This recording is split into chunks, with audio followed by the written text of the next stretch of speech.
Will there be much talk about first periods before this game after the last two? Not as much first periods. It's just having our process right from the start. Doesn't matter what period it is. You can't have one like we did the last two. Fortunately, Jake was awesome for us, and we had I think we had a big penalty kill last game in the first, and come out of that down two. I mean, it could have been worse, but we know we can come back, and we did what we needed to do. It was probably our best two periods of the series, in the second and third, and we know that that's the level we've been trying to get to kind of the whole series, and hopefully we can start that way tonight. What do you expect from them with a 2-1 potentially? Well, there's a lot on the line. They came out hard last game. I mean, a lot of the first period was them. I mean, you can't. They're trying to win too, right? It's not like we took on water because we were bad and they were whatever. They were really good. So we expect that right off the start. Probably a 60-minute effort from them. They know. I mean, we all know what the difference is between 2-2 and 3-1. So. I mean, we want to have a good start and have a good full 60 minutes, and simple as that. We can't worry about what they're going to do. We just got to worry about ourselves. Matt, how much figuring out has happened by this point in the series? I think it's still going. I mean, I don't know if you really got each other figured out till kind of the end of the series, to be honest with you. There'll be, moves and counter moves and stuff like that, and adjustments. And at the end of the day, though, both teams obviously have what makes their game great and what gives them the A game, and the reason that we're both in this final four of this season. So, I mean, like I said, we're focusing on our process, and that's the most important thing. I know you focused on yourselves, but rare for there to maybe be three changes, like on the other side. Maybe Perry's there, and like they could be changing up a fair amount. Does that resonate at all for you guys? We haven't even thought about it, to be honest. They're like us. They're deep. I don't think their depth gets enough credit, to be honest with you. I mean, they're big. They're two big boys up front. Get obviously majority of the press, which they should. I mean, they're two of the best players, in the world. McDavid might be, best player ever. He's in that debate. So obviously those guys get that attention, but their depth is really, a little bit unheralded, and something we respect. And doesn't matter who they're putting in or out, they're going to have great players in and in the lineup. And that bottom six for them has been really good this series. As a center, what does Rope's return mean for you? Not a lot, to be honest. I mean, obviously depth for our team, but I mean, when you're able assignments at all, or no, really? no, I don't think so. I mean, we had the matchups at home, and they have the matchups here, so it's not really up to us here. At home, maybe it might be a bit different, but I know we saw a lot of McDavid in the first two games, and and when they put the two big guys together, we saw most of them. But I mean, here it's that's the great thing about our team is you don't really have to line match because we have got guys that can play against anybody. Does that help? I mean, we've talked about it all year. It just seems like you worry about yourself as a team, not worry about what the other team's doing. Yeah, I mean, we got guys that we don't have. There's no one here that's like a weak link in terms of matchups, or you don't want to get out against certain guys offensively or defensively. We got three number one lines basically, and our fourth line's not a fourth line; it's like a third line, and they were our best line in the first period last game, and generated some havoc, and so we're just comfortable with our depth, and we'll kind of just focus on ourselves, and whatever matchups they want, they'll get because they're the home team, but we'll do our thing. Jake, how do you explain the wild psychology swings in a game like that, where you guys can be under so long to start and then just blow it right back the other way? How does that happen in hockey? Well, we're a really even-keeled group. We know when we're not good, we know when we're good, and we never really, we gave ourselves a little kick in the ass after the first period, and we needed it, but we know how to do that without, Pete doesn't have to come in and break the news to us. I mean, we already know. We're a veteran group in here, and the young guys are mature guys, and they do a great job following and then leading their own way after that. So, it wasn't the start we wanted last game, but like I said, they had they came out flying. I mean, sometimes you just got to bend and not break, and obviously we didn't break too much. We broke a little bit, but not enough to for the game to be out of reach, and just reset and come back at it. That's what's made us good all year. It doesn't matter what the score is, what the situation. We're always in a game. Jake made a similar comment about McDavid that he might be the best player ever. What makes him different? I think just his skating. I mean, his with the puck. I mean, there's a lot of guys that can hum around out there without it, but just his ability to handle it and do what he does. His first couple steps are just unmatched. And and that's saying that's no disrespect to any of the other greats. I mean, it's going to take a lot to knock Wayne off the pedestal of the best player ever. But what Connor, the gap between Connor and kind of the next guy in this league is pretty. It's pretty wild. So he's just in a class of his own, and we have that respect for him, and you have to. I mean, but at the same time, the best way to play those guys is to make them play defense. When they don't have the puck, they can't score on you. So that's kind of our mentality with any great player we play against. We've talked with you about the journey. How much fun are you having right now? And what are the moments you're enjoying both in the game and in these in-between times? Yeah, I mean, I'll be honest with you, it's as much stress as fun. The fun part is after a win. The days in between, there's not much sleep happening for me right now. I think I probably have to try and relax a bit more, but I just appreciate this opportunity so much, and I know what it means to so many people in here. And I think, sometimes you maybe crank up the intensity a little too much. You just gotta let it flow, and I think I found a better balance of that, through the Colorado series and through this series. So, it's been great. I mean, I'm just feel very blessed to be part of this team with an opportunity like we have right now. Hi, Esa. I just want to ask you about the impact of having Rupe back in the lineup, and not just his play, but what it does for the entire team. It seems like it lifts everybody. Of course he has a huge impact in our team, on and off the ice. I'm not saying he's funny just because he's Finn, but I think guys would agree that around the locker room. So I think just brings positive energy. Front left, Mike. Hey, Chris. There was a discussion earlier in the series about the lack of penalties against your team. When you look at what you guys do, I think S has not had more than 20 in a season, 20 penalty minutes. I think you're probably under 30 most seasons. What is the key to playing good defense and keeping the penalty minutes low? Just trying to be in good position, have a good stick when you can. I think a lot of penalties happen when you're out of position or you're chasing the play. So I mean, just trying to be in a good spot, trying to help your partner, trying to have five guys sort of connected in the right spots, so you don't have to be reacting to something maybe that you don't expect is going to happen. Center right, Ryan. There's something about the risk of going down 2 games in a series. Teams tend to rally and push back. You guys have done it too. Maybe just a thought on what you might expect from the Oilers tonight, Chris, and how, I don't know if you can take the initiative in this game or not, but. Yeah, I mean, we expect their first period from last game. Again, they came out and sort of stormed us, and we weren't ready. We weren't fast enough. We weren't physical enough. We didn't win enough battles. So we need to take our mindset from the last 40 minutes and bring that into the start of the game today and be ready for what we expect they're going to bring early. I mean, as you said, it's we're up 2-1. They want to win. We want to win, and their building's loud. They get a lot of momentum from their fans. So we expect them to be playing hard, be playing fast early. Fourth row on the left, Josh. So you and the core of this team spent a lot of time in this building, in this city, in the bubble. I'm just wondering what it was like then, and how did it bring the group closer together, those core guys on that run that you had? Kind of still brings the flashbacks when we come play here from the bubble. I mean, it was a good run. Obviously, didn't go our way, and I think it gave us good experience about long playoff runs, and I'm sure it can help us this year too. Second row right, Eric. Chris, are you getting a chance to soak all this in? It's a very intense period of time, obviously, going through these playoffs, but this is what you wanted to be a part of. Are you taking the time to kind of soak it up and enjoy it?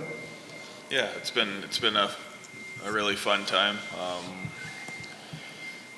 Meeting a lot of really good people like us here, and just been fun to be a part of the team. So obviously you're preparing and trying to work as hard as you can for the games, but you're also trying to enjoy yourself and have fun and take in the experience. Center left, Mark. Chris, you mentioned having a mindset of the last two periods, not the first. How do you explain how that happens? We see it all the time in hockey where a team is just utterly dominant for a stretch and then just gets blown out of the building the next stretch. How does it waver that dramatically within a game? I mean, that's a good question. I think if we all knew, we would be able to do it for 60 minutes. But I mean, the game plan every game is to play how we played our last 40 for 60. I mean, you're going to experience highs and lows throughout the game. That's just how the game works. Unlucky bounces, penalties, goals against. So I mean, there's so many little things that can, a big hit, a big shot block, so many things can sort of swing momentum during a game. But I mean, obviously we want to be you don't want to be up and down, trying to be on a pretty level path and play how we expect to play and how we want to play. Second row right, Andrew. Esa, Hakanbau's been missing for a while. How's this team and defensive core different without him available? Of course, it affects when he's not out there. He brings the physicality and big body what he has and plays really well. But I think just that brings out our depth in the team, that when somebody goes out, the next man comes up and just does their job. And I think we've been rolling pretty well with the Ds who we have playing. Pete, Chris Knobloch's promising some changes in the lineup. I won't say what they are. We see this a lot in the playoffs where coaches are coy about that. Does it, in general, not specifically today, but in general, does that affect your preparation in any way when you don't know exactly who's coming in on the other side, short of a goalie change? Not really. No, I wouldn't. I don't think it does. At the same time,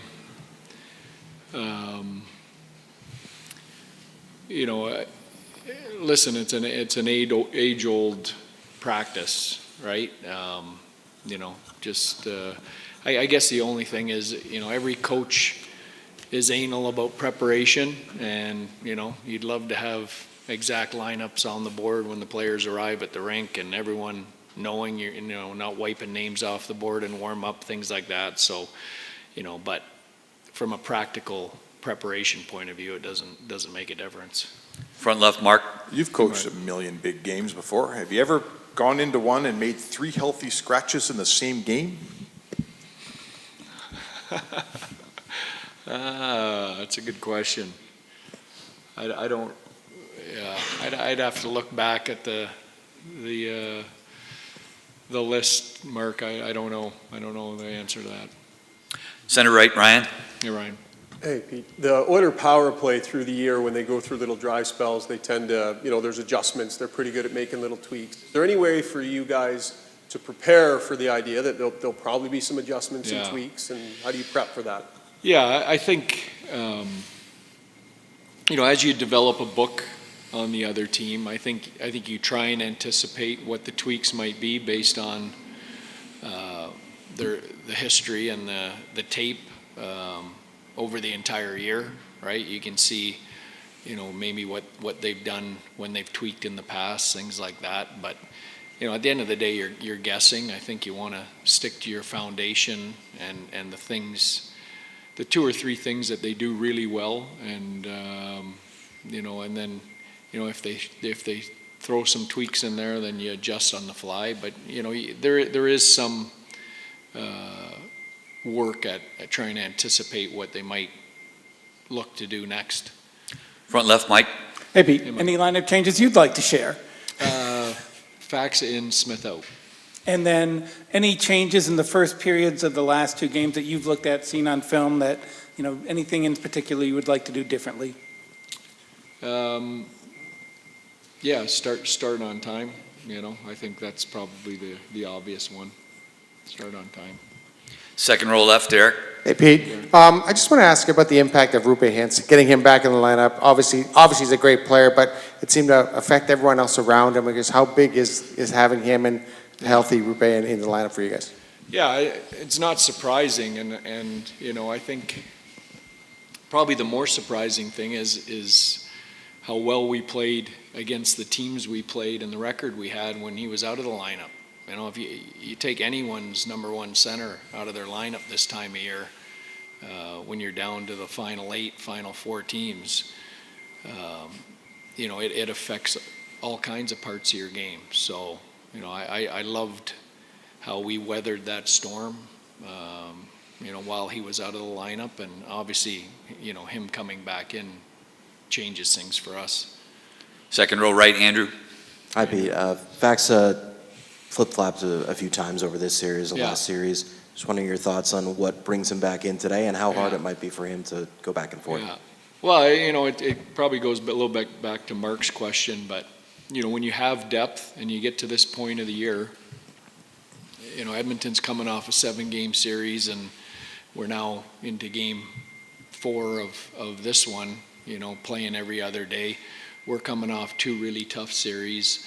You know, I think that's the reason you have depth, is to put in fresh legs at different points, depending. So, you know, for us, I'm sure people are going, you've won 2 games in a row, why are you changing your lineup? You know, sometimes it's just the practicality of fresh legs and using your depth and keeping everybody involved. Fourth row on the left, Mike. Pete, obviously you're concentrating on this series. We all know you go back with Paul Maurice a long time. Is there anything in his press conferences that he says that surprises you anymore? No, not really. I mean, he's, well, you know, I think he's the best in the business at that, and has been for a long time. I think he's grown more comfortable, you know, in the later stages of his coaching career in that environment. And he's enjoying the ride. You know, I remember sitting and having a beer with him probably early when he took the Florida job, you know, and he said he was going to make a conscious effort to try and enjoy it, because it's not an easy job to enjoy when you're in the fight, and you can tell he's enjoying it. Just what's the feeling as you get in? Very exciting, it seems like. Yeah, it's really exciting. I was in this situation before, you know, first series, second series, you know. First series I was hurt, so I know what to expect, and I played the first game against Oilers, so I know the team a little bit. I know what to expect, so yeah, it's exciting. I'm excited to be back and hopefully help the team, because it's a really important game. And Pete talked about fresh legs. Do you feel that when you come in after you've had a couple of days off? I think Delandry has done the same thing. There's a lot of jump in the game. I feel good the whole season, you know. Yeah. So like, yeah, I'm just fresh legs, yeah. What is the impact of game? You have a chance to go up 3-1. I expect them to. There's been a lot of talk over there just about how important this game is for them. So you're facing a motivated team. Exactly, yeah. I expect the best game of the series from them. You know, it's a huge game. It's a big difference if you're winning 3-1 or 2-2. So they play at home. They're strong at home. They have a good team. So we had to have a better start than we did last games. And yeah, it will be a big battle for sure. Do you like the road mentality you guys have? It seems like you're not worried about matching line. I mean, you can anyways, but it just seems like that whatever they do, you guys are ready, whoever's on the ice. Yeah, we feel comfortable, you know. We've been really good whole season on the road. It's not just playoffs, it's the whole regular season. So we have lots of confidence on the road, and we have to keep sticking with the same game we're playing, and we will be good. As you guys keep having success on the road, is there anything that starts to stick out more about why that is? We were talking about it actually, but to be honest, we have no clue. But hopefully it will keep going like that, yeah. Is it weird playing in this building since you guys were here before last time? I think you have 15 wins in this building, 15 playoff wins in this building. Not really. It's actually lots of memories from the bubble, right? Right. We've been here for over It was 2 empty months. then Yeah, too, so yeah. When we came to the hotel a couple days ago, so it was lots of memories, and hopefully it was the same ending, you know, go to the Stanley Cup Finals.